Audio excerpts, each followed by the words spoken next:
fine panel that have great expertise in the founding decade of this PMP program. For most of the first hour, I would like to direct some questions at them. I will probably ask a single person a question, but I want to encourage all of the panel members to jump in and add their own comments and perspectives. Then after about an hour, I will give a terse summary of developments since the founding decade, at which point we would like to broaden the discussion to include people who are here in the audience. And I may even try and provoke a little discussion with a few questions that we'd be interested in audience reaction to. So with that said, let's start. And I want to start with Arjay, who was, as Paul said, the founder of the program. And legend has it that Arjay even stipulated that one of the conditions for accepting the deanship was that we begin, the GSB begin a public management program.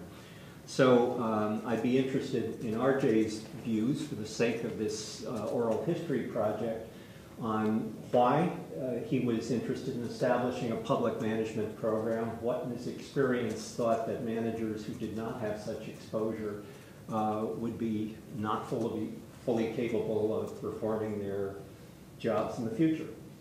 Thank you, Bob. Well, between World War II and the mid-60s, the automobile industry was in a golden period. But in 1965, a man by the name of Nader wrote a book, Unsafe with Any Speed, criticizing the auto industry for not paying enough attention to safety. The presidents of the automobile companies were called down to Washington to testify, and we were completely out of our element. We blew it. Resulted in a legislation, appointed a safety czar that didn't know anything about the auto industry. Next, in 1967, come riots in Detroit. 12 city blocks burned down along 12th Street. A number of us in the business community said, well, we'll get out and fix this thing. I was elected chairman of the Economic Development Committee of Detroit, worked with the mayor, and came out with a conclusion. The mayor had very little money, no plan, no staff. We didn't help much. We blew that one too, a complete failure. So when Lee Bach called me in the spring of 1968 and mentioned the deanship at the Stanford Business School, I had reached three conclusions. First, the business leaders didn't understand the new social demands placed upon them, and if they did, they didn't know what to do about it. Secondly, the government people didn't know anything about business, had no management talent. Neither side trusted the other. And the third conclusion was nobody was doing much about it.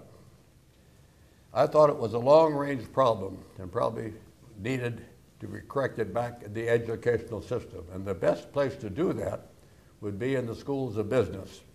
Unfortunately, they weren't doing very much back at that time. I knew what was going on in Ann Arbor. I lived and knew what was happening at the University of Michigan Business School. I was on the business committee of the Harvard Business School, also the one at Carnegie Mellon, GSIA, and set the one up at UCLA. So I told Lee one of the conditions, as Bob just said, was establishing a program in which all the students in the business school would be taught the broader curriculum about what the outside world was about and how to respond to it properly. And I thought the best way to do this was to start a public management program as an add-on to the regular curriculum. That means you could hire a new professor, and there's a couple of them right here on each side of it we'll talk about later, and attract new students. Lee supported the idea completely. The search committee agreed. The trustees agreed. That's one of the main reasons they came. So it's not necessarily easy to introduce a new program into any academic organization. Once you got here, what were the steps that were taken to initiate the program? On your first point, I talked to a number of people before I took it. One of them was Kermit Gordon, who was chairman of the Department of Economics at Cal when I was doing my graduate work there. Currently the president of Brookings. He said, Arjay, it's easier to move a graveyard than to change the curriculum of a school. So I came in anyway. But I had very good support from everybody. Actually, I took a year between the time I said I would come and I actually came. And I cased the joint, did lots of things. And Pete Pond, who was the associate dean, had dinner with me at his home one night with Bud Peterson. Bud was not a supporter of this program. We argued long and hard at the table.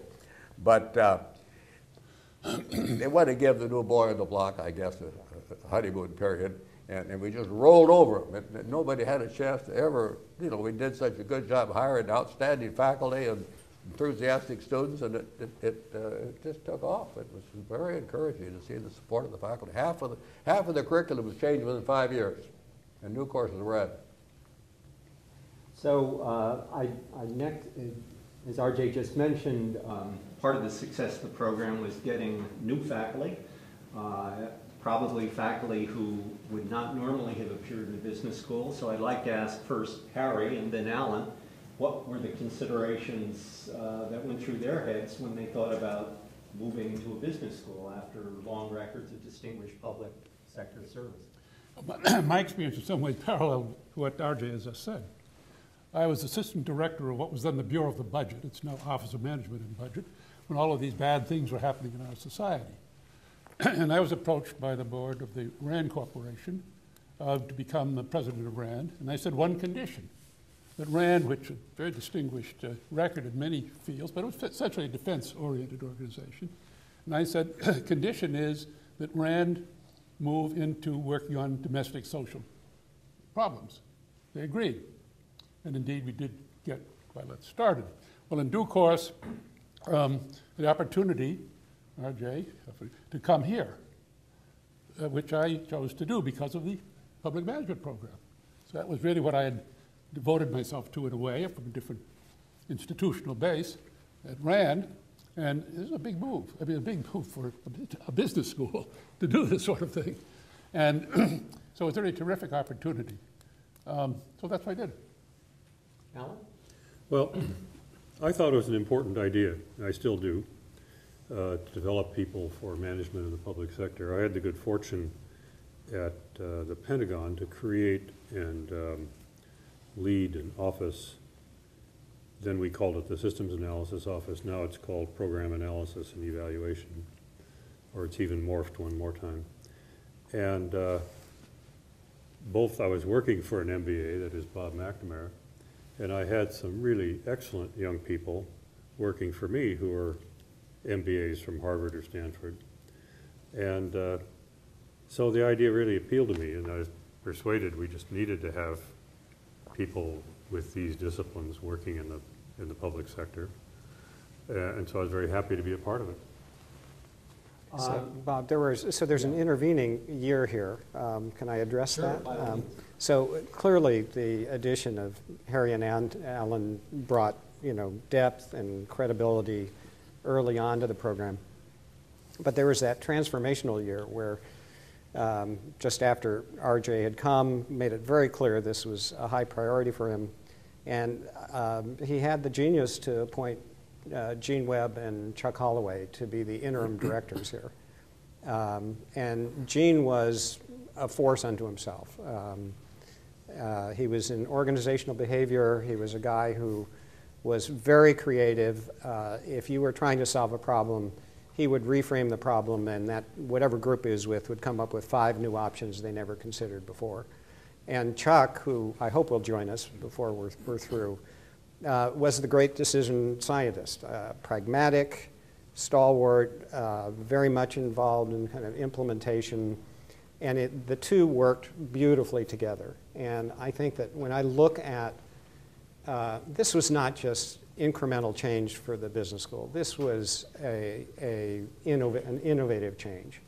And I don't think from the beginning it was necessary. It was a foregone conclusion that this thing was going to be a cultural take inside the business school. And I think that the inspiration of bringing in RJ, who was masterful at working with the faculty, picking associate deans, and picking Gene and Chuck, and having Chuck and Gene with sort of the hard and the soft side of the faculty represented here, really convincing faculty that this was something that was a substantial commitment, and working at kind of all levels with faculty to persuade them that this was a worthy investment. And I think that was really a critical time that I think, had it not been for that interim year and a half or so, I think it would have been very hard to convince Harry and Alan, among others, and the other people who came in at that time, to join the faculty.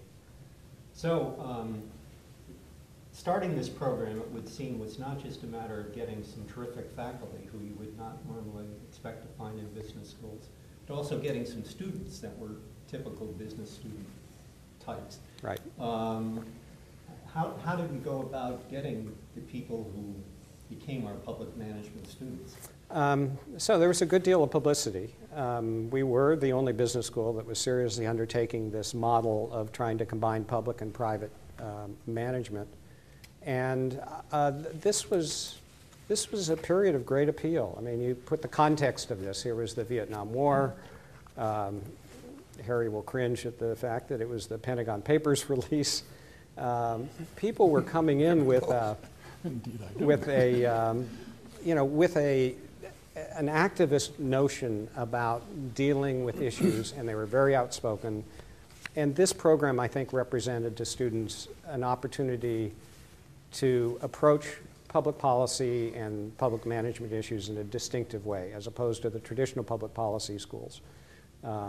And so we'll get into it more, I'm sure, the distinctive appeals of an MBA program, but I think this was a compelling attraction to a subset of students who were unlike the other students in the business school because they were coming with experiences in public policy and analytical jobs at all levels of government, and nonprofit organizations and minority organizations. It was an enormous appeal. And I think that I actually did not think that was the most difficult part. I think that in some ways was the easiest part of the program. So I'm curious, I'll start with Arjay, but I'd be interested in the views of everyone thinking about that time when you just arrived here and the program was launched. In your mind's eye, what was your notion of what would be considered a program's success? How are you going to judge the extent to which it succeeded or didn't? Well, that's, in a way, an obvious answer. We had our objective set out. What we wanted to do was to attract a new group of students that had this broader viewpoint that John had just talked about, and hoped that they would go through and infect the rest of the school so that the whole student body would develop more of a social conscience, and it kind of worked out that way. Mm-hmm. So something as mechanical as number of subsequent placements in the public or not-for-profit sectors was not really a part of the thinking? Yes, it was part of the thinking. Matter of fact, we hoped we could get more of them to go directly into the public sector. But honestly, by the time you got paying your tuition at Stanford, you were in debt. You wanted to pay off your debt, maybe get married and have a baby or so. And you couldn't afford those low salaries. So there have been some very distinguished people have gone directly into government, and we may cover that because later it's a later part of the program. But early on, I became reconciled to the fact that we would train the people with the broader viewpoint, and they'd go out and make their money, and then they could come back and go in the government. And that is happening. And even if you don't go into government, there are lots of opportunities in the private sector and to be on boards of charities and school and the rest of it, and make a participation. And with the skills they've learned in the business school, they could actually get something done. A lot of people want to get things done, they just don't know how to do it. But I think they had the skills here, and so it was useful to me if they didn't go into the public sector, but worked with a broader viewpoint in the private sector. I comment on this, and John can help on this one. That's what happened, but it went through stages. At first, there was a notion, quickly dispelled, that maybe people would go into state and local government. That was basically hopeless. And, I mean, there was just no match there. We just wouldn't pay enough. It was hard to find the right people to work for. Federal government. Well, that wasn't so easy either. There was this pay question and debts and so on. And remember, the Civil Service Commission said, "What's this?" An MBA. Now, we don't recognize that. So that was a struggle. And some people did, names of some of them, but not a huge number. And Well, then the idea was that, some people in the course of a career, and that in fact has happened. And then the idea that people who basically will have a career in business should be better informed, and some of them might actually go into government at some point or other. And one of them came up to me, I've met one of them, some years ago, Steve Lusko, who founded Seagate, this disk drive company. He said, I think he said that he wasn't a PMP student, but he took some courses. That they didn't make a big impression on me. Well, that's the sort of thing you hope would happen. In fact, evidently did in some cases. Yeah, so I revised a little bit of that analysis. In the early years, we actually were pretty successful at placing people in, particularly the federal government. We had probably a third of our graduates going into the federal government. We did have a number of people going into state and local governments, and a number of nonprofit organizations, as well as consulting firms that were doing public sector consulting. In the early years, it was kind of interesting. The salaries that the federal government was paying was equal to the median salary of the folks going into the private sector. But obviously that gap changed over a period of time. And so, you think of I may be jumping ahead here, but I'll defer if you want to talk about. But at the time in the early 70s, a 2-year MBA education would cost $7,000. That was the tuition. Today it's $100,000, and the salaries were around $16,000, $17,000 for graduating students. Today in the public management program and the MBA program, today it's closer to $120,000. But the government, certainly the federal government, those jobs today are paying, $60,000, $70,000. So you can see the huge gap, and at the price of an MBA, people are coming out with a lot more debt. And so I think that's what really caused the great difficulty in terms of our initial objective of trying to feed people into government jobs. Alan, did you have any thoughts on the question of judging the success of the program? I didn't have a very clear set of criteria in my mind, just that we would settle in, develop good courses, attract good students, place them in government. Mm-hmm. And then John, Arjay, and Harry have all described what we ran into on the side of placing them in government, so we realized it was going to be a tougher slog than we had imagined. Can I add just one more measure of success? I have to talk on the front end because I have nothing to say on the back end of this conversation because of my years. So I've just lost my point, and I'll come back to it in that introduction. While you're thinking, I'll add this postscript. I worked closely with George Bundy, head of the Ford Foundation, talked to him several times before I ever took the job, and he gave me a lot of good advice. And we kind of anticipated this problem with the salary differential and came up with an idea. We called it PAYE. All of the students would agree to pay a certain percent of their income after they left to distinguish their debt. And that way would get more people going into the public sector. And I went around to several other schools, Dartmouth and MIT and so forth, to try to get this going. But we found out, true of our students, each one wanted to bet on his own success. He didn't want to get in the same pot with those other guys, so that idea fell flat. So the point I wanted to make was measure of success would be bringing the best and the brightest students to the business school in a competitive environment. And I don't think there's any question that public management helped achieve that. If you look at yield measures, which is how many people you would admit who actually come here, we had virtually 100% of the students who were applying to the MBA program and the public management program attend here in those early years. So an important part of the early course development is development of health services management courses and programs.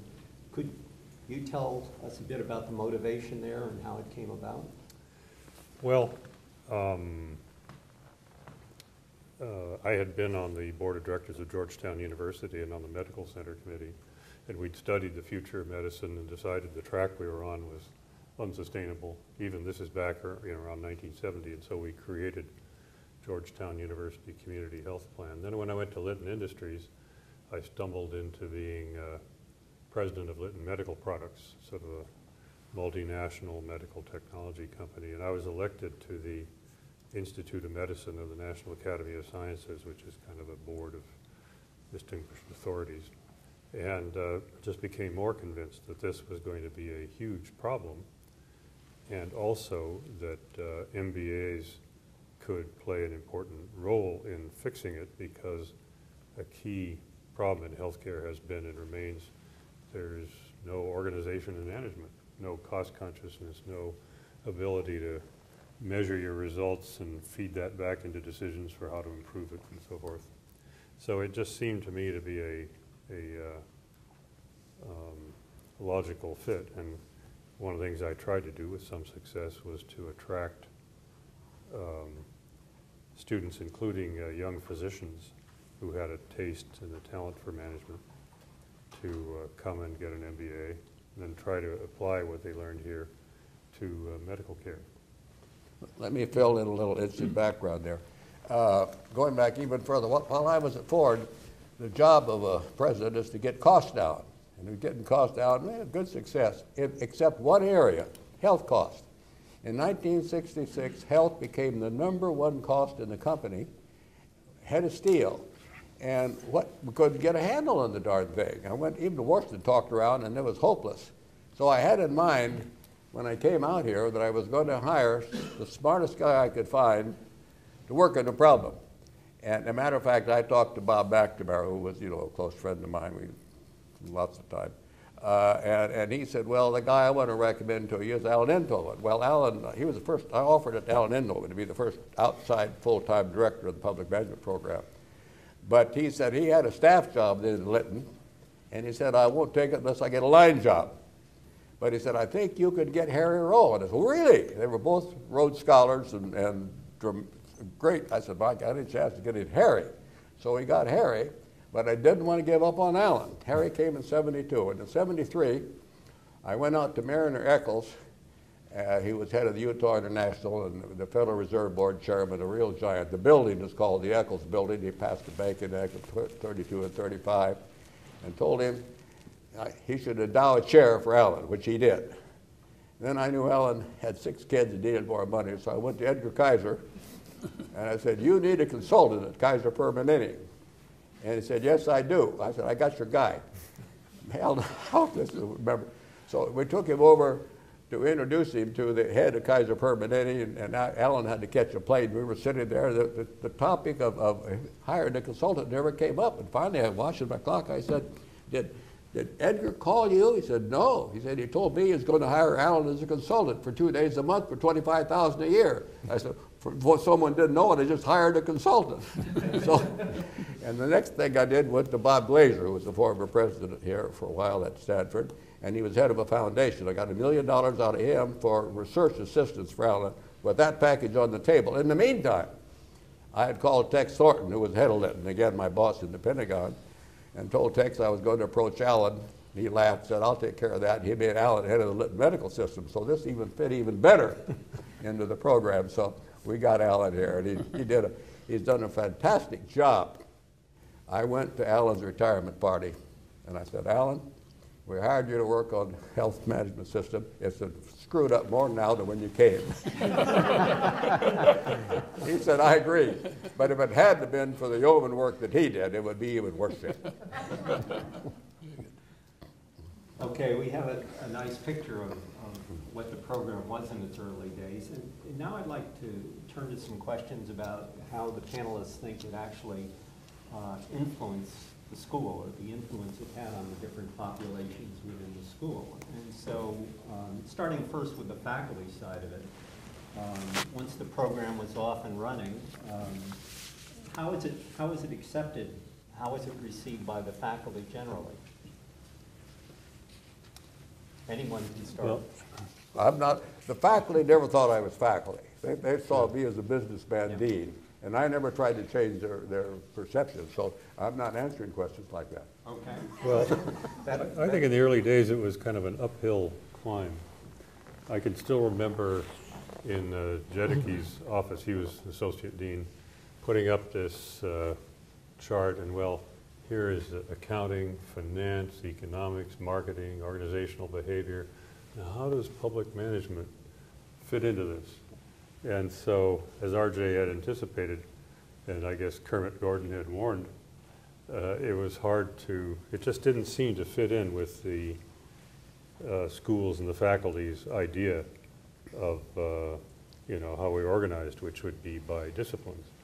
And then when I said, well, I really want to work on healthcare because I think it's going to become a huge problem, which of course it did, maybe 30 years later than I thought it would. But well, you know, we used to have a professor of insurance and a professor of transportation, but we don't do that anymore. We do disciplines. So I said, well, okay, but I'm here with a chair. I guess I'm going to do healthcare, which cuts across that. So there was that. I think that it didn't fit awfully well with faculty culture at first because of the question of disciplines. And it didn't easily fit with student culture, which was very entrepreneurial. I mean, you know, you weren't a real Stanford MBA if you didn't go out and start your own company. And so it took some time and some effort. Mm-hmm. I have a little bit different take on that. Actually, there were quite a few faculty members whose teaching actually, with a little tweaking, fitted. I remember, it took a while, it didn't happen first year, co-teaching a course with Bob Jedicke. And he did the public sector accounting and I did the public sector budgeting. Well, you know, that was kind of a nice fit. And there were other people, you know, in decision science, you could put all kinds of stuff in there, it was okay. And operations research, same thing, fundamentally. So, and there are a lot of people in the finance field who are really interested in public finance, which is, you know, perfect fit. Mm-hmm. So, you know, it needed some encouragement, you know, which I got from RJ for sure, to do this. But it sort of over time, I don't think it was a big struggle. It just took a while for people to, oh yeah, we can see how it might fit, and a lot of it did. So, as I said, I tried to pick brains before I came to the job. And this year I was in transition. And one of them was Bay Manning. He was dean of the law school here. And I got to know Bay Manning because I was chairman of this think tank, the Urban Institute in Washington, and Bay Manning was on my, one of the directors. And Bay said, RJ, build up the academic reputation of the school and they can't touch you. So we went out and they got these distinguished professors, not only in the public management, but in the non-public management program. I found that was one thing easier in the business school than in private sector. In the business, if you want to hire a good guy, you know, a company's got a good guy, they hide him.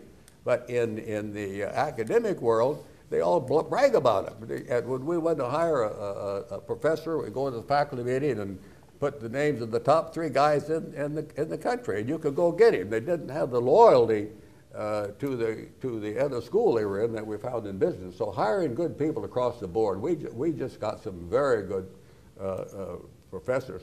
And a good thing was, due to the work that had happened before I came here, the number of endowed professors, full professors, was very low. So we had a lot to go. And we got our pick. In all the years I was here, only 2 people turned us down.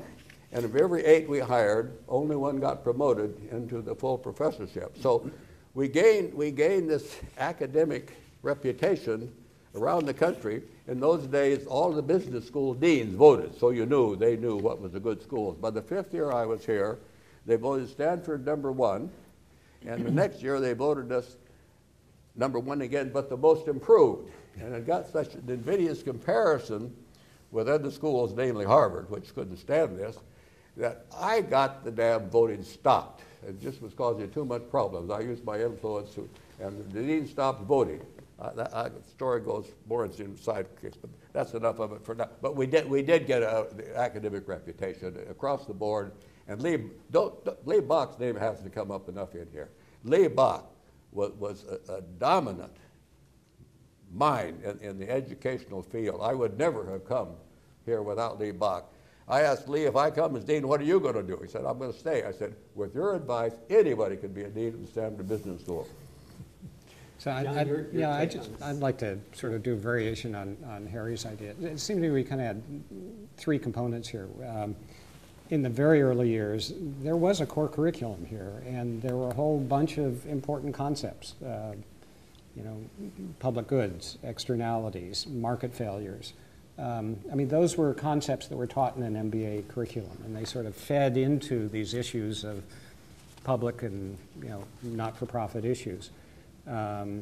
Financial management, leadership, you know, important management principles. Those were in place, and I think there were a lot of faculty that were very quick to adapt to this new student group that were trying to understand it from a slightly different perspective. The second category in my mind is Lee Bach's course, which just after I came, he'd been teaching it for 3 or 4 years. This was business in the changing environment, and it became a core curriculum course. So every student in the MBA program had to take this. And this was the intersection of business and government and the public. And Harry taught this course, and I think maybe, I don't know if Alan did or not, but it forced people to think about the dynamics between, regardless of what perspective you had, whether it was public or private, whether you were a CEO or a city manager, you had to think about it from the dynamics and the intersections and the complexities that this course and Lee, who was so masterful at presenting it, did. So I think that was in place and affecting the whole population. And then the third category would be the things that are missing. So political process. So we hired John Mullenkoff, who was out of Harvard and, you know, recent graduate, but a political scientist. I think he was very good, but I think it was probably a pretty lonely place. If you sort of jump forward, Jim March kind of came in and filled that bill later. You know, public sector economics, which you did. Bob Jedege did the fund accounting. I mean, there were lots of people who were kind of filling in these missing pieces. Mick Seidel, Bill Moffitt, Harvard-trained economists and public policy people came in with experience in the federal government, HEW and the Department of the Interior. Ed Hamilton, a real character, who was the deputy city manager of New York City. And even ultimately George Schultz, who didn't teach formal courses but was very available to public management students for seminars. Just incrementally, we began to me, that's where we kind of reached the critical mass of faculty courses, and probably for me at least the time when I thought students were extremely content to have this wide array of courses, including all the research interests, you know, represented at this table that turned into policy courses and implementation courses. So, John mentioned George Schultz. He was at the Behavioral Center when between 68 when I accepted and July 69 when I came. And in December, he had agreed to come to here at the business school. Again, Leibach was the primary mover in this stuff. But then he got a call from Washington, went back to the Department of Labor. But I never gave up on him. He came, when he got the Bechtel job, I got him a 25% tenured professor in Stanford. He could live on campus, and he came out and taught courses as a judge. Just had help to support. But then when he was in the State Department, I worked it out. Jack Barker gave him a endowed professorship, and so he came here. But he was really a better fit over in Hoover because he had all those files. And I said, God, there's a filing still across the street. But George helped in the reputation school too. Still does help. So I'd like to, again, on the influence of the program, raise a somewhat a broader and more amorphous question. Arjay, you've been quoted as saying the program became the conscience of the school. And I'm curious from all of the panelists as to their views on the extent to which the program affected the self-image of the school and affected the students, and particularly the students, I would say, who came here with a mainly private sector perspective. I warned you it was amorphous. Anyone can go first? Yeah, I'm happy to start. From the student perspective, gee, I think public management students came in with you know, a different value system by and large. I mean, they were They weren't here necessarily motivated by maximizing their income. They were interested in ethical issues. They were interested in issues of accountability, the whole notion of service, at all kinds of levels. So that value system, I think, really created a debate in the classroom. And in the early years, we had them segregated into one section, and then after a couple of years, we dispersed them among the other, all the sections of the MBA programs. And I just think that rose the level of discussion and the complexity of those discussions. And they were challenging, and they challenged faculty, and they challenged other students. The other thing is that there were a lot of minority students attracted to this program, and I think it increased the appeal of ethnic minorities to the Stanford Business School, which added just another level of diversity and values to the whole dynamic of this institution. And one of the things that, I mean, there was a lot going on in the world, and a lot of it, I mean, not a lot, some of it was being addressed in the public management courses, which had appeal to students who were really interested in what was going on in the world. I mean, I don't mean just the world of business, but all kinds of things. I mean, we had an 73, and for a while we had what seemed like a huge energy crisis, what in fact was a big. Well, that was a topic that we addressed. It was a contemporary issue. It's an important one. We can do it. Tom Neville, talked about earlier, was very much involved in that work. So there were contemporary questions, some of them enduring, health for sure. Probably should have hung in there on energy and the environment more, because that continued to be one, and that should have become permanent. And so that was really very much of appeal, I think, to a significant set of students. To what extent did this program become a model for other universities? I want to have Alan, excuse me, Bob, That's okay. comment on this. I think we just talked about the admissions process. If you want to, if not, while you're thinking, let me say something. I want to say something. I think we got the best faculty here at the business school, and the best curriculum now with the changes. I'm not sure we're getting the best kind of students we are, because we just have not researched that question. Unless it's changed, we still rely primarily on grades and GMAT, and those are good. When I was at Ford, we had 1,200 MBAs, and the best students from the best schools got there. But I would like to see more attention, more research done on the role of leadership. If you get the editor of the paper or the captain of a team or someone that has demonstrated it, give a little more points to that. The second one would be the creativity. Some people are just more creative than others.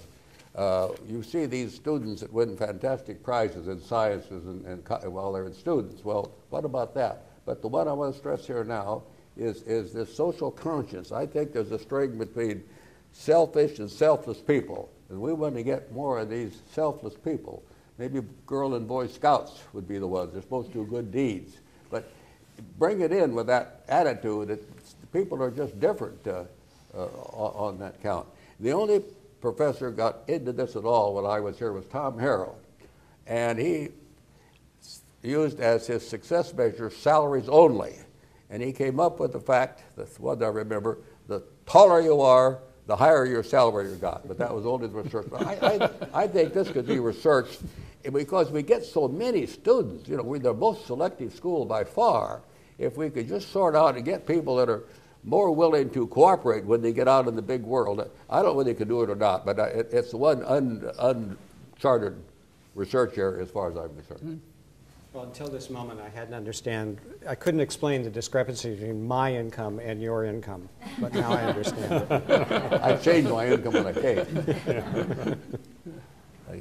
Alan, did you want to weigh in on this question of how your perception of the program affected the school more broadly in the student body? Well, I agree with what's been said. I think John said Lee Bach's course made everybody have to be acquainted with the broader spectrum of issues and ideas. Somewhere around 1980, I got completely focused on healthcare, but we were successful there. We had some money for tuition fellowships for young physicians who demonstrated a talent and taste for leadership to come and get MBAs. And they've gone on to important positions of leadership. One of my favorite was Laura Esserman, who appeared on the cover of our magazine recently, who's chief of the breast cancer clinic at UC San Francisco, and has been a big national force on the idea of gathering and analyzing data.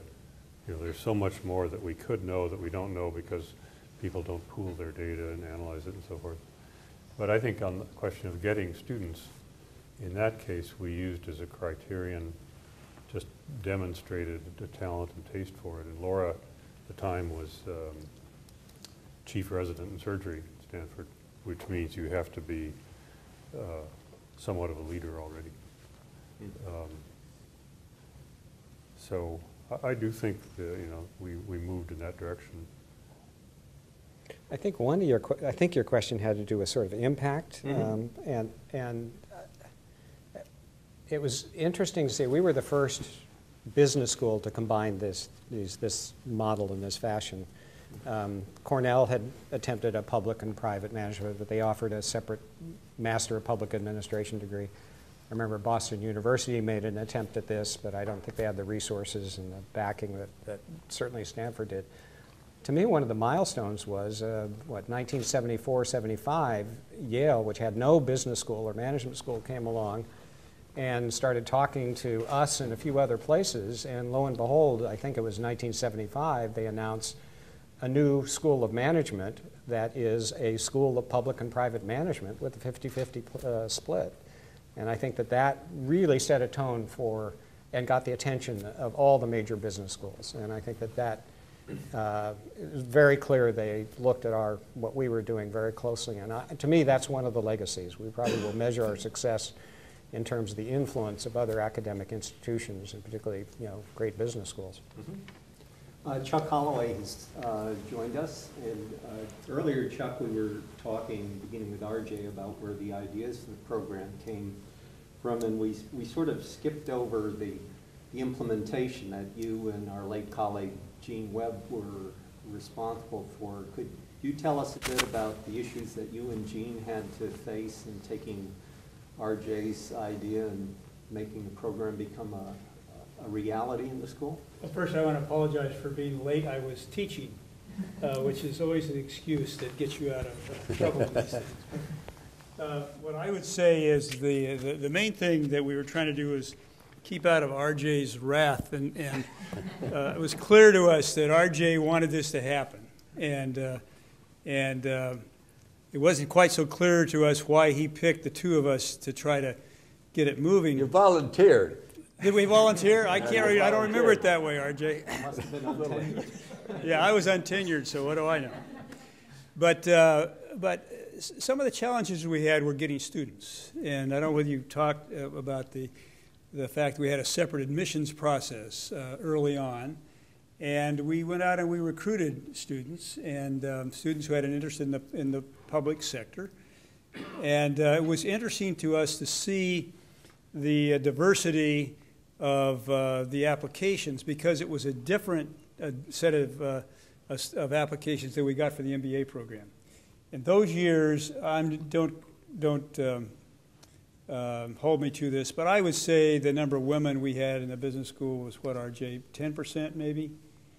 10% of the student body would be women in those days early on? Oh, the number when I came here was 10, and when I left, it was next year, I sent 3 gals around to the east to recruit in the eastern schools, and next year went from 10 to 37, and it shot right up to, I think, 147 or something. Well, and yes, that was not percent, that was 10 students he was talking about. Yeah, 10 students. And so one of the things we found was that the percentage of women that were applying to the public management program was quite significantly higher than the percentage of men, which was an important thing for us to begin to bring more women into the business school. And so that's one of the challenges. The other challenge we had was to try to find somebody who might be able to staff this. And there we were probably most fortunate in all regards, because we found John Steinhart to come in and put this program on its feet, and it would not be where it is today if it weren't for that. Okay, turning to the students' role in the program, maybe John, this would be a good question for you to address. One issue that I remember coming up among the faculty was the question as to whether the students that were attracted into the program were intellectually and otherwise on a par with the general MBA population. And the suspicion that there was a difference may have arisen just because, as Chuck described, there was some difference in the selection process, at least at one time. What was your perception, or perhaps you actually saw data on how the students stacked up against the general MBA population? Yeah, so I certainly looked at all the admissions for this program, but I also helped Dick Lazarus and Lori Lieberman with the two admissions directors with the reviewing MBA applications. So I had a sense of the entire pool. Well, if you recall, we had in our initial year, we had something called the poet section. And I think it was partly because they were so verbal and so articulate, but it was also somewhat of a reflection of probably slightly lower quantitative scores on the GMAT. And I would tell you, as I look back on a number of those people, I don't want to mention names because some of them are actually quite famous. There would be a number of people who have achieved enormous things in both the public and private sector who came in at the sort of mediocre levels of quantitative scores on the GMAT. And I certainly had a fair share of arguments with the two directors of admissions and Gary Williams, who was the head of the, sort of oversaw the admissions from the dean's office. And we negotiated people on occasion who were at the margin. But I think on balance, I can only recall one student, and it was a foreign student who had some language problems, who did not complete the program or the MBA. And I would say we had our share of Arjay Miller scholars at the top. And I certainly think over time, the numbers continued to improve if you measure them just by entrance scores. And they were coming from great schools, the same schools everybody else was coming from. We tended to be pretty elitist in our selection. So I don't actually think that there was a statistical difference. I think there was a perceptual difference, which may have to do with a little bit of the cultural conflict of trying to take this program into the core of the MBA program. Okay, on the faculty side, I think moving beyond the initial appointments that we discussed earlier, the attraction of Harry and Alan up here, what's your perception, this is an open question to Harry and Alan in particular, about how easy it was to attract other faculty with a public management bent to the school? This is probably mainly in the political area, as I recall. Well, Jim March was an important appointment. I mean, really a very major figure. Probably could have made, I probably should have made more of an effort to get engaged with other of the schools because what Alan did with the medical school is so valuable. I should have learned, okay, you really should reach out more to the School of Education because that's what Jim was. Right. And Michael Kirst was involved, and he's a very good, competent guy. But law school, I'm not so clear on at the moment. So political science was some overlap, but there could have been more, I think, basically. As I think back to those years, originally there was something of a cultural barrier, which was there was kind of a moat around the business school. They talked about across the street as being a different universe and some resistance. Yes, I wanted to have some kind of joint program with the medical school, which 30 years later we've got.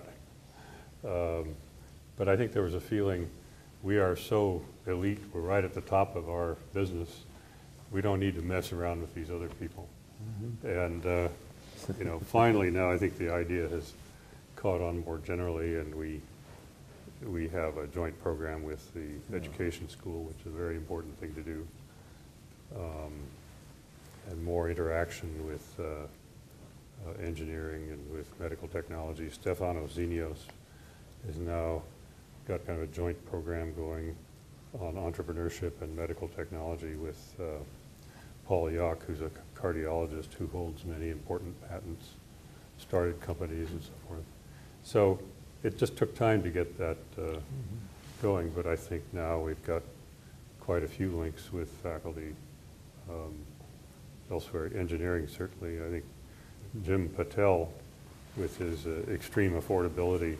Well, that's kind of you know, Jim didn't start out as a PMP, but you know, if you think what he's doing now, it's just a great PMP achievement, with extreme affordability. And Zinios, I think, is getting into this some in the medical area. So they have students go and visit third world companies and countries and look carefully at what's going on the ground and see if it's possible to invent and develop products that really can catch on in those countries. And then the business school, Patel and company, got involved because it started with engineers. And the problem is engineers do a great job of engineering, but they don't think about marketing, manufacturing, distributing, all the other functions that have to go on. And so MBA students, I'm not sure how much they're identified with public management, but it's certainly what they were doing. MBA students working with the engineers, and they've come up with some really marvelous products. We often go to the fair they put on toward the end of the year, and I can still remember some of the innovations. Like I think it was in India, babies who are born with jaundice need a extra kind of sunlight treatment, and so they developed a little, $25,000 for the equipment in this country, unaffordable in poor countries. And so they developed something that would cost about $2,500. Mm-hmm. Or another one was people, I think this was in Africa, where one man would spend the whole day hoisting water out of the well with and that would be just enough water to feed the family and the animals. So they built a thing that's a little bit like an indoor exercise bicycle, where somebody gets on and with pedaling power and a continuous thing. And so these were, I think, wonderful examples of where our students get involved in real problems with people from other schools, and we've got to feel good about that. As I recall, your basic question was trouble recruiting public management faculty. That was just a subset of the overall. And as I said earlier, we had great success. I think the reputation would pull these people in. Of all the people that we wanted to recruit in all the 10 years I was here, we only missed on 2. And sometimes it was harder to keep them after you got them. I recall we were very happy to get Nick Seidel. He was a great teacher. He didn't have tenure. And so I thought, I got to somehow keep this guy on the West Coast. And a neighbor of ours owned a third of the Thomas, and she wanted me to go on the board. I said, well, I got enough boards. I stayed on 5 while I was there. There were 5 more when I left. But I said, I got enough. But I got the right guy for you, Mick Seidel. So I introduced her to Mick Seidel. She said, that's 5. So I took Mick Seidel up to see the chairman and CEO of the Thomas. He says, what does this guy know about the oil business? He says, Louise Davies may own a third of the company, but that doesn't give her the right to name directors. And I said, Dorm, that was his name, Dorm Thomas, just give him a trial. Will you just give him a try? So he put him on the board of the Thomas. And later on, I was in Vienna. And here is the CEO and Mick Seidel in the lobby. What are you doing? The CEO liked him so well, he took him around through Europe trying to sell some stock. The next thing you know, he hired Seidel. So I lost him. And not only that, but Bill Moffat, who was a director of the program after Harry, great contribution he made. God damn, he came down and hired Moffat, so I lost 2 trying to hold 1. But we didn't lose them to other academic institutions. I think all the year we just lost 1 guy, wanted to keep, didn't keep. The rest, we were nothing succeeds like success. We were on a roll.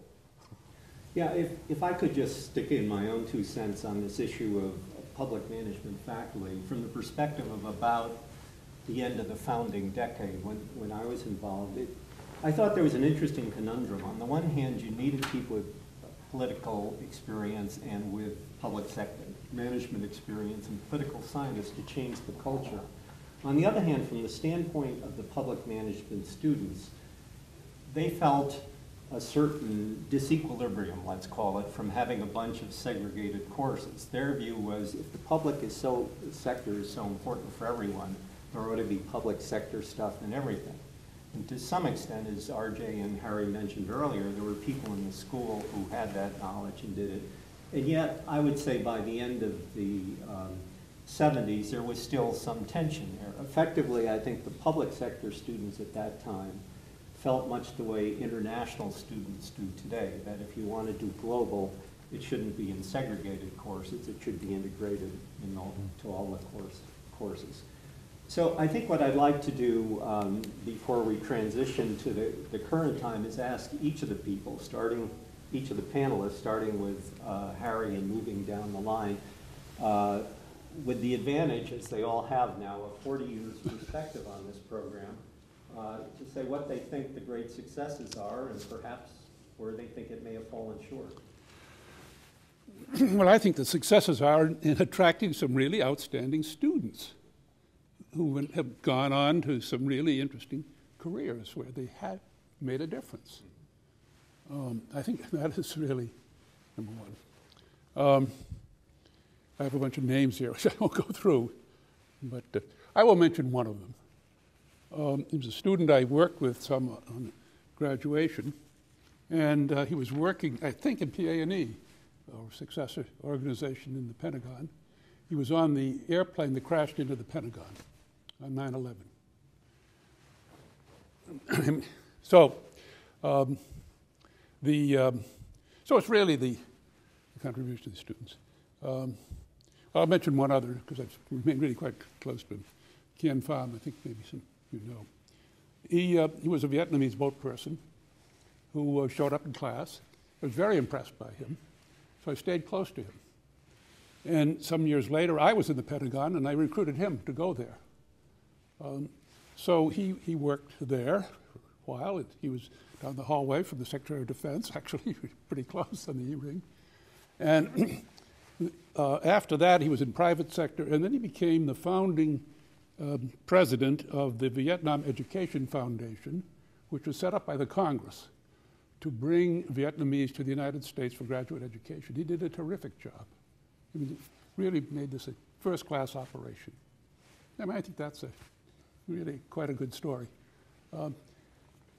On the somewhat inadequate side, in hindsight, if it had been worked at it might have been possible to have developed some continuing specialty. This was kind of a matrix problem, the way health is. Maybe one or two others that would be continuing, and that would provide a kind of application area that people could know about when they came, and if they were interested, get involved in, like energy and the environment would be one such category. It seems like it has stayed around as or maybe education. I mean, one or two others would have been useful. I'm not sure how feasible it would have been, but it would really be a good idea to have tried in doing that. RJ? Well, I think the idea was good 40 years ago and good now. Actually, the need now is greater than ever. All the problems, the big problems are not making cars or computers at a profit. It's meeting these social problems. 2 wars we got on hand, and budget problems, and health, and education, and welfare, and crime, and safety. And the new kid on the block is global warming. Within 7 years, if we don't do something, the amount of CO2 in the air will be the maximum tolerable by individuals, and by 2050 it would be double than that amount. And we're the last generation that can do something about that. After us, it'll almost be too late. And not enough's being done. Cap and trade is dead. Copenhagen out of the way.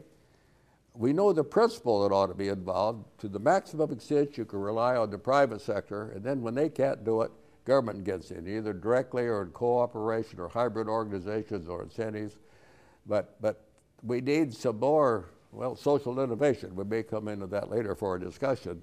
But really, today, making money is the easy part. Making the world a better place in which to live is the hard part. And the kind of talents that we're trying to get into the students that are attracted here is what we're trying to work on. Alan. Well, I do feel we've come a long way, and you know, it's been overall a success, but I agree with what both RJ and Harry are saying. That is, the really intractable problems now are energy and the environment, education, healthcare, and probably our best shot at those is teaming up with faculty, because I think there's a lot of eagerness out there across the street to team up with the business school, and we have a whole school of energy and the environment now, and always have had a medical school and an education school. I feel particularly concerned about the terrible state of education in this country now, lack of accountability, all kinds of good things that business school disciplines and thinking could bring to bear on that, to build in some processes of continuous improvement.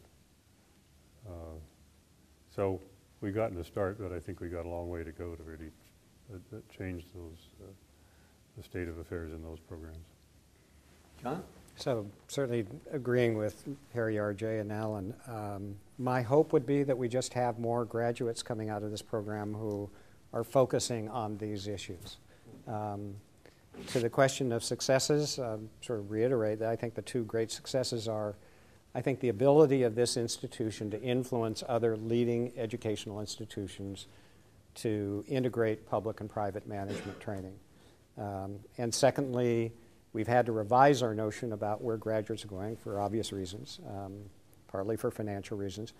But I think it's a perfectly sensible and defensible model to say many graduates of the business school will go in and out and back into public and nonprofit organizations at various times in their lives.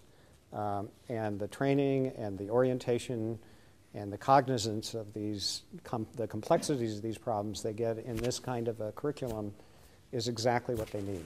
And I think that's a huge success. Josh? Yeah. So when we started the program, we had a number of goals.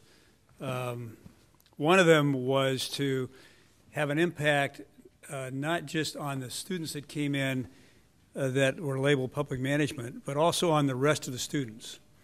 And I think on that dimension, I think we've been successful. I think that the idea that you've got markets and then non-markets is something that the Stanford Business School didn't invent, but we were the ones who really put that in the MBA curriculum. So even if you don't have a school that's got a public management program now, I think that students in business schools understand about non-markets. So that's I think something that was successful. Nowadays, by the way, I think it's having the public management program is a benefit to the entire student body, whether you think you are a land developer or whether you think you're going into clean tech, and it also helps on the recruiting of all of our students.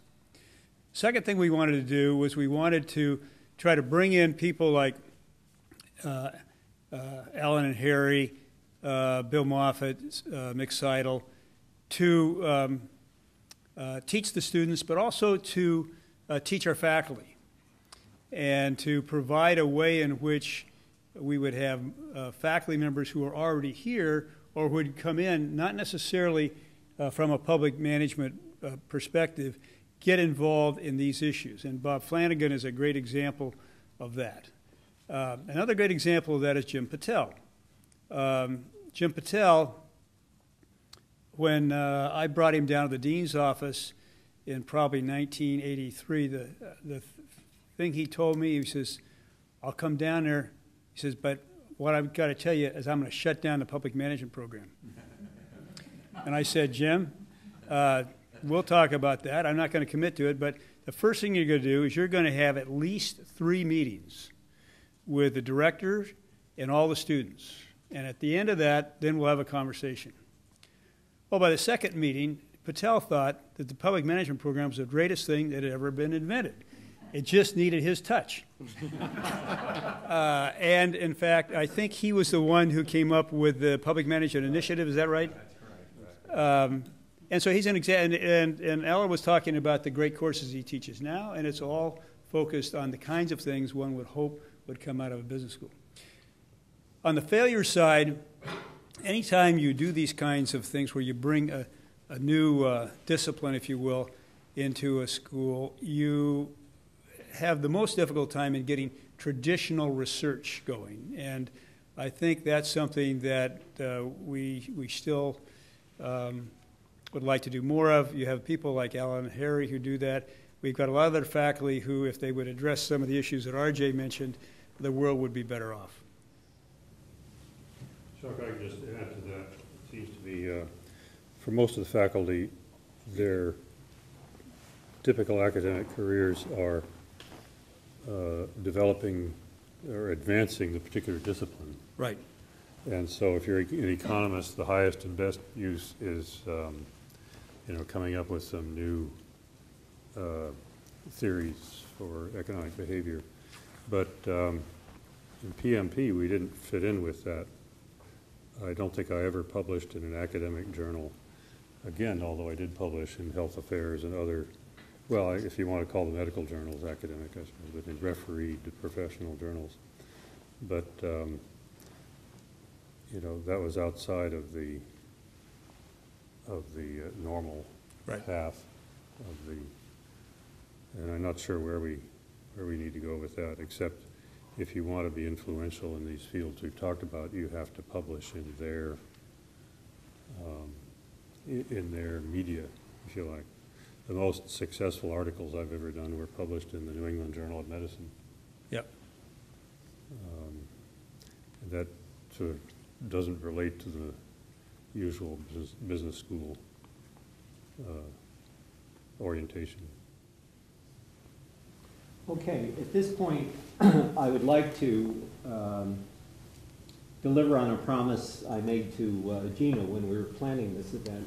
She said that reminded us that the focus on the first decade from a historical point of view was important and appropriate, but a lot of things that evolved in the PNP since the founding decade. I want to provide a terse reminder with apologies for anyone who thinks the mention of any one of these is too short, before turning to the last question or two, which I would like to direct not only to the panel, but also invite the audience to participate in. So just moving beyond the 1970s, I think the first development that deserves mention is the formation of Stanford Management Internship Fund by PMP students. This is a fund, as many of you know, that supports MBA students who contribute their business skills to not-for-profits or government agencies and social purpose businesses during the summer. It's a fund that's been supported by the GSB administration, but also for a long period of time by donations from students, faculty, and staff at the GSB. And since its inception in 1981, Smith has been able to fund over 500 fellows that work with over 350 organizations all over the world. So he's greatly contributed to the dispersal of the learning that occurs in the program to organizations that need it around the world. Earlier today, we heard from some of the panelists about the difficulties in placing students in public jobs, this growing salary differentials. In the early 80s, there were tax limitation movements that reduced the number of opportunities available. And I would say in the early 80s, the program was still struggling to deliver on Arjay's vision that this was something that was important not only to people who wanted to manage in the public or not-for-profit sector, but in the private sector managers for the reasons he described. In 1987, the students, and this was largely student initiated, although they convinced a reconstructed Jim Patel to participate in this, developed the Public Management Initiative. And this, which is an annual event to this day, is a year-long team-driven academic project that focuses on a pressing social or environmental or other public issue. A group of second-year MBA leaders build knowledge of the topic and involve the greater GSB community in various events connected with the topic. The first theme they selected way back in 1987 was enhancing international competitiveness, policies for a changing world, and included a study trip to New Zealand to learn about the government-private sector interaction.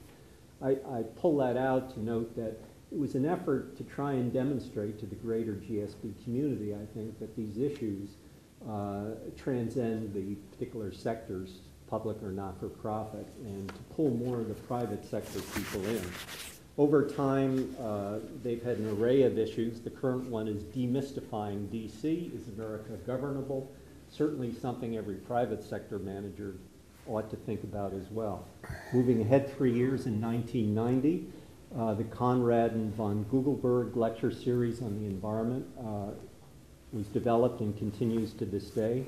2006, with the help of donations from a former GSB grad, they initiated the Service Learning Initiative, which exposes students to social and environmental innovations around the world. Basically, students work with social entrepreneurs in foreign countries to deal with social problems.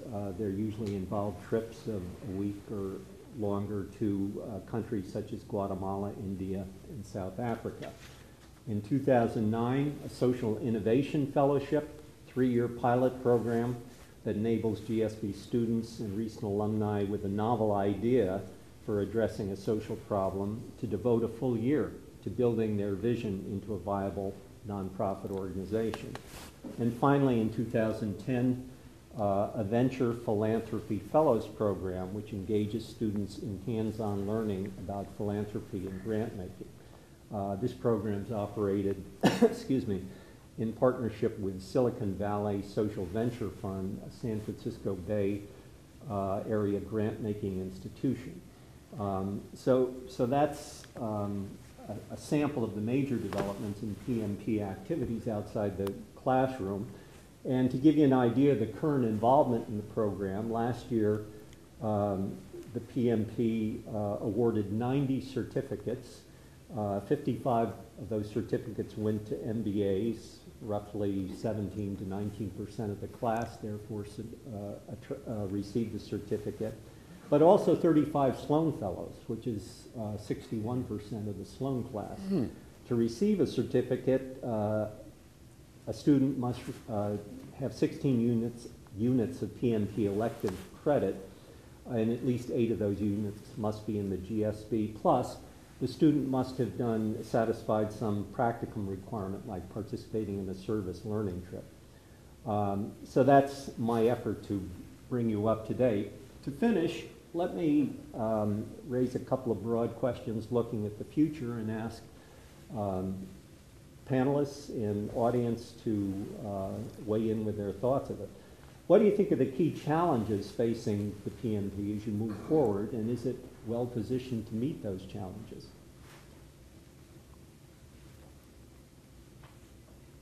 Let's hear from a panelist right here. Chris? We have a microphone for you, Chris. 1 second. Okay. Switch it on. So first of all, I want to thank the panel for being here, and in particular Arjay, who I've written down all of his comments, like making money is easy, changing the world is hard. So I appreciate all of those. So I'm the executive director for the Center for Social Innovation, and one of the things that the panel has raised for me. I think it's important to think of the context that we're trying to drive change with, and right now we have businesses eager, in many cases, to be more socially responsible. You've got nonprofits focusing on effectiveness and efficiency. I think we've got a strong student demand to think about doing well and doing good. I think the challenge is how can we work differently with faculty to get more faculty across disciplines engaged in these issues when it doesn't lend itself to peer-reviewed journals. And I think some of the most innovative courses, as we've talked about Jim Patel's, are working with other faculty across the street. That's difficult to do. It takes more time consuming. So I would open it up back to the panel, suggestions that you have for going about engaging more faculty when the solution is not necessarily money.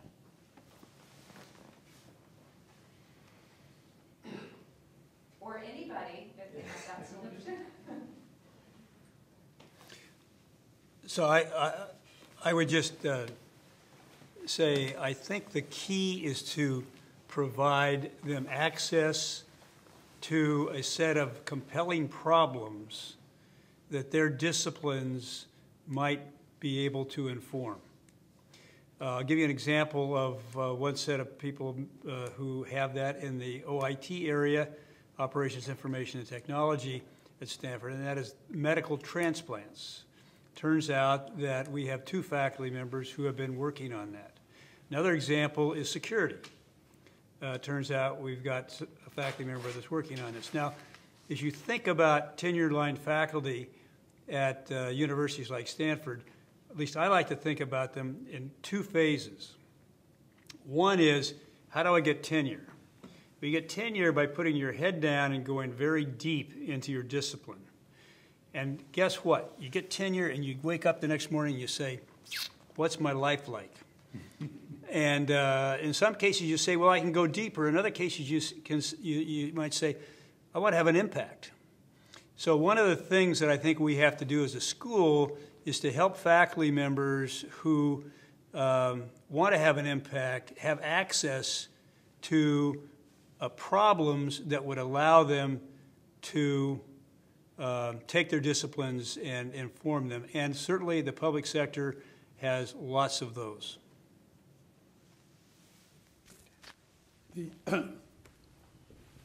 Just a comment. The dean of the engineering school, Jim Plummer, has his way of putting it for the engineering school. We want to create T-shaped people, deep in something and broad, on the grounds that, this is engineering, but it would apply also to MBA, I think. More to engineers, I think. That is, the world is changing at such a rate that if you have a specialty that's too narrow, they're going to be out of date. Hence the broad part. And so I think that applies to students and applies to the faculty too. That there are areas of application that are not just within kind of narrow definition of a discipline, should be encouraged. I think access to important problems. I mean, what got me into all this actually was many years ago, meeting Harry Rowen at Oxford, and he was telling me what they'd been doing at the Rand Corporation. And I guess I was kind of looking for having an impact. And wow, here we are on a track leading to nuclear war, a problem that sure grabbed me and grabbed Harry and others. And I think that we've talked about other areas like energy, environment, education, and so forth, and others. So one way of getting faculty access to problems is through joint programs. I was just interviewing a young man the other day who wants to come and do a joint program with the education school, which struck me as being, so I tried everything I could do to talk him into it. But we're going to die as a country if we don't really turn that one around. And I think what people learn in business school has a lot to contribute to. That's a field that's dying for measurement and accountability and innovation, adaptation. What we're doing is not working, so let's try other things. So that strikes me as an important thing to do.